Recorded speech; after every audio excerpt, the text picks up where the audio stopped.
Hello students, I am Aarti and I heartily welcome you all to my YouTube channel Aarti Education World. My dear students, इस video में हम आपकी class 9 की सामाजिक विज्ञान की वर्कशीट नंबर 74 पढ़ेंगे जिसकी डेट है 19 जनवरी 2021। प्यारे बच्चों, जो आज की आपकी वर्कशीट आई है वो आपकी भूगोल विषय से जो आपका पाठ 2 है जिसका नाम है भारत का भौतिक स्वरूप उससे आई है और ये आपकी पुनरावृत्ति वर्कशीट है। और एज यू नो जब भी हम कोई रिवीजन वर्कशीट करते हैं तो उसमें करते हैं क्वेश्चन आंसर्स। तो आज की वर्कशीट भी आपके लिए कुछ क्वेश्चन आंसर्स लेके आई है।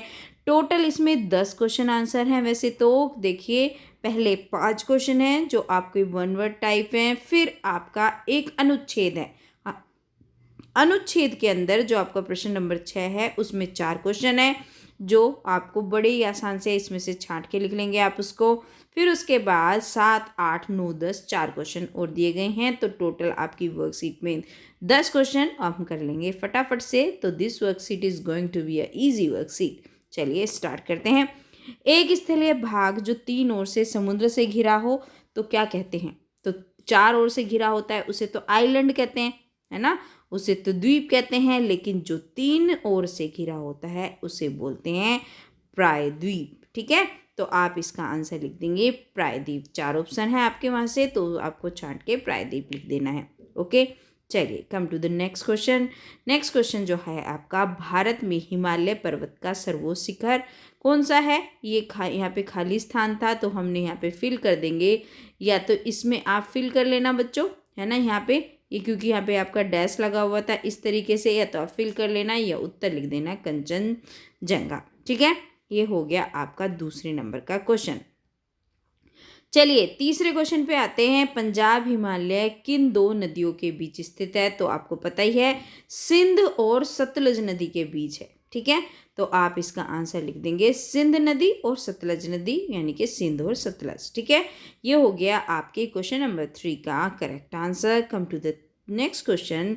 पूर्वी घाट का सर्वोच्च शिखर कौन सा है? तो पूर्वी घाट का सर्वोच्च शिखर कौन सा है? अनाईमुड़ी। जो अनाईमुड़ी है वो उसकी सबसे ऊंची चोटी कौन सी है? अनाईमुड़ी, जो पूर्वी घाट पे है। तो ये हो गए आपके 4 क्वेश्चन। चलते हैं 5वें क्वेश्चन की तरफ। उत्तरी मैदान में सर्वाधिक जलोढ़ मृदा यानी कि मिट्टी पाई जाती है। तो ये बिल्कुल सही है, सबसे ज़्यादा जलोढ़ मिट्टी पाई जाती है। ये आपको सही या गलत बताना था, है ना। तो इसमें क्या था, सही गलत, तो हम इसका आंसर क्या लिख देंगे? सही लिख देंगे। ये हो गया आपका प्रश्न नंबर 5। चलिए अब चलते हैं नेक्स्ट क्वेश्चन पे, और नेक्स्ट क्वेश्चन है आपका अनुच्छेद। तो अनुच्छेद तो हम ऐसे कर नहीं सकते, उसके लिए हमें इसको पढ़ना पड़ेगा। देखिए, महान हिमालय के वलय की प्रकृति असममित है। हिमालय के इस भाग का क्रोड ग्रेनाइट से बना है। किसी से? ग्रेनाइट से। इंपॉर्टेंट है ये इस वर्कशीट में क्योंकि क्वेश्चन आएगा इसका। यह श्रृंखला हमेशा बर्फ से ढकी रहती है ना। ये जो श्रृंखला की हमने बात करी ये बर्फ से ढकी हुई होती है, और इससे बहुत सी हिमानियों का प्रवाह होता है। आपको पता होगा हिमानियाँ क्या होती हैं, जो एसएसटी में ये इंपॉर्टेंट टर्म है, इनको याद रखना बच्चों। हिमाद्री के दक्षिण में स्थित श्रृंखला सबसे अधिक असम एवं हिमाचल या निम्न हिमालय के नाम से जानी जाती है। हिमाचल या निम्न हिमालय के नाम से जानी जाती है। इन श्रृंखलाओं का निर्माण मुख्यतः अत्यधिक संपीड़ित तथा परिवर्तित शैलों से हुआ है। अब आप जानते हैं संपीड़ित शैलें होती हैं, परिवर्तित शैली होती हैं, तो वो शैलों से ये श्रृंखला बनी है। इनकी ऊंचाई 3700 मीटर से लेके 4500 मीटर के बीच, और इनकी अगर एवरेज जो चौड़ाई निकाली जाए तो वो 50 किलोमीटर है। ठीक है, जबकि पीर पंजाल जो श्रृंखला है वो सबसे लंबी और सबसे महत्वपूर्ण श्रृंखला है। धौलाधर व महाभारत श्रृंखलाएं भी महत्वपूर्ण हैं। इसी श्रृंखला में कश्मीर की घाटी तथा हिमाचल के कांगड़ा व कुल्लू की घाटियां स्थित हैं। इस क्षेत्र को पहाड़ी नगरों के लिए जाना जाता है। तो चलिए अब करते हैं क्वेश्चन आंसर्स। इसमें जो आपका अनुच्छेद है, अनुच्छेद जो क्वेश्चन नंबर 6 है, इसमें जो पहला है आपका हिमालय पर्वत का केंद्रीय भाग यानी कि जो क्रोड था किस प्रकार की चट्टानों से बना है? तो हमने पढ़ा उसमें ग्रेनाइट से बना है। दूसरा क्वेश्चन है इसमें, हिमाद्री के दक्षिण में स्थित पर्वत श्रृंखला कौन सी है? तो उसे हिमाचल या निम्न हिमालय के नाम से जाना जाता है। तो ये आप प्रश्न नंबर 2 के उत्तर लिख देंगे। अब आते हैं प्रश्न नंबर 3 पे, जो ये आपका प्रश्न नंबर 6 ही चल रहा है स्टूडेंट्स।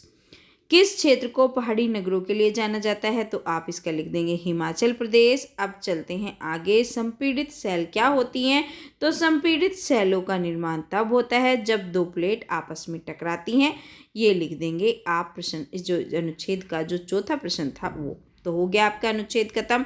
अब आ जाते हैं प्रश्न नंबर 7 की तरफ।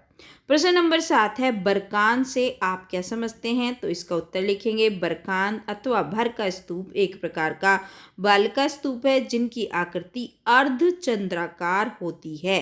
मतलब इनकी आकृति इस तरीके की होती है। तो ये हो गया आपका बरकान। ठीक है, अब चलते हैं अगले क्वेश्चन की तरफ। नेक्स्ट क्वेश्चन जो आपसे पूछ रहा है, उत्तरी मैदान सघन जनसंख्या वाला क्षेत्र क्यों है? तो उसकी कुछ विशेषताएं हैं।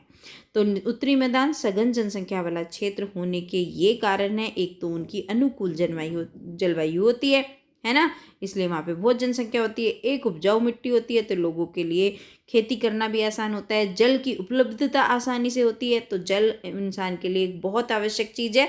तो जब वो जल जहाँ पे अच्छा होगा, अच्छी उपजाऊ मिट्टी होगी, अनुकूल जलवायु होगी, तो वहाँ पे लोग क्यों नहीं रहेंगे। परिवहन के साधनों का विकास बहुत है वहाँ पे। अब देखिए, जब प्लेन मैदान है तो वो आने जाने के जो साधन है वो तो ज़्यादा होंगे ही, अच्छी सड़कें होंगी, आसानी से बन जाती है, आसानी से आ जा सकते हैं। तो ये सब कारण की वजह से जो उत्तरी मैदान है सघन जनसंख्या वाले क्षेत्र हैं। ठीक है, चलिए प्रश्न नंबर 9, हिमालय पर्वत का हमारे लिए क्या महत्व है? तो इसका उत्तर लिखेंगे, हिमालय पर्वत भारतीय उपमहाद्वीप के लिए बहुत ही महत्वपूर्ण है। ये बच्चों बहुत है, जब हम लिखते हैं ना जब हम बोल के लिखते हैं तो ऐसे हो जाते हैं, बहुत ही कब भर्ती कर दिया इसने मैं इसको एडिटिंग करती हूँ लेकिन कई बार एक दो वर्ड छूट जाता है। बहुत ही महत्वपूर्ण है, हिमालय पर्वत विदेशी आक्रमणों से भी हमारी रक्षा करता है, जिस कारण भारत में ठंडक बहुत ज़्यादा नहीं पड़ती है ना, ये हिमालय की वजह से है। यदि हिमालय नहीं होता तो साइबेरिया से आने वाली जो ठंडी हवाएं हैं हमारे देश को बहुत ठंडा कर देती। तो ये लिख देंगे आप प्रश्न नंबर 9, जो हिमालय पर्वत जो हमारे लिए क्यों महत्वपूर्ण है। चलिए, हो गए हमारे 9 क्वेश्चन। चलिए अब चलते हैं last question of this worksheet, Himalaya क्षेत्र और प्रायद्वीपीय पठार के उच्चवच लक्षण में अंतर। तो लक्षणों में अंतर बताने से पहले बच्चों, अगर आपने वीडियो को लाइक नहीं करा है तो वीडियो को लाइक कर देना, अपने फ्रेंड्स के साथ शेयर ज़रूर करा करो। और आपको वीडियो जैसी भी लगती है या आपकी कोई क्वेरी है, आप कुछ पूछना चाहते हैं तो आप वो भी लिख सकते हैं कमेंट सेक्शन में, मैं रिप्लाई करूँगी आपके कमेंट का। और बच्चों मैं सबका पढ़ती हूँ कमेंट और रिप्लाई भी करती हूँ। तो आपको ये प्रायद्वीपीय और हिमालय क्षेत्र के पठार जो हैं उसमें प्रायद्वीपीय पठार और हिमालय क्षेत्र में अंतर है। तो इसको आप अपनी कॉपी में कर लेना बच्चों, मैं थोड़ा सा छोटा कर देती हूँ जिससे आपको पूरा का पूरा क्वेश्चन दिखे। तो ये 10 मुख्य रूप से इसके अंतर हैं। विश्व के सर्वाधिक ऊंचे पर्वत व गहरी घाटियों से मिलकर बना है हिमालय क्षेत्र। ये चौड़ी और छिछली घाटियों तथा आप जितने अंतर लिखना चाहें ना बच्चों उतना लिख सकते हैं। 5 लिखना चाहें 5 लिख लें, 7 लिखना चाहें 7 लिख सकते हैं, 8 लिखना चाहें 8 लिख लें, पूरे 10 लिखना चाहते हैं तो पूरा 10 लिख लीजिए। रिविज़न करेंगे तो आप अपने हिसाब से उनको याद कर लेना। तो बच्चों ये थी आज की आपकी जो एसएसटी की वर्कशीट। होपफुली वीडियो आपके लिए हेल्पफुल रही होगी। और बच्चों, अगर आपको मेरी वीडियो से मदद मिलती है, आपको मेरा पढ़ाया हुआ अच्छा लगता है, समझ में आता है, तो प्लीज़ चैनल को सब्सक्राइब कर लें जिससे वीडियो के नोटिफिकेशन आपको सबसे पहले मिले। Thank you students.